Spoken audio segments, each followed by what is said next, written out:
er xotin bir-birini yaxshi ko'rib, romantiklik, chiroyli yashab yursa, ha desa, o'g'lim yo ukam yo akam xotinning chotiga kirib ketgan. Voy, ahmaq, nima qilsin u? Xotinni urib, zulm qilib, ko'chadagi bitta manjalaqa bilan o'ynatsinmi?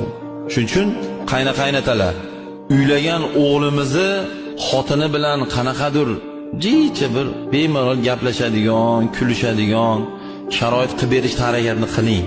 Nimaga bolalarimiz tug'ilgandan keyin osmukol bilan tug'ilyapti qorinda? Sabab o'sha er xotin bemalol er xotin bo'lmagan, qo'qib er xotin bo'lgan.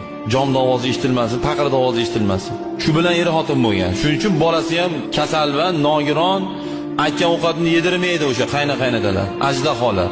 6 kallali. Keliniga birortasini o'g'li hozir biror narsa olib kirib ketayotgan bilib qolsinda, bo'ldi tamom, voydod, davleniya, o'lyapman, qolyapman, o'g'lim meni kechib tashadi.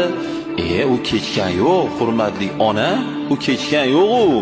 Sizni xizmatingizni qilayotgan keliningizni bu degani xotinini yaxshi ko'ryapti u. Ko'chadagi bitta fohishaga olib bormayapti o'sha xarajatni. Siz shikalat yeb, davleningiz chiqib o'lib qolsangiz, endi xotini shikalat yegisi kelib nima qiladi endi? Sizni hurmatingizni qilib bekitib olib kirib ketadi endi u.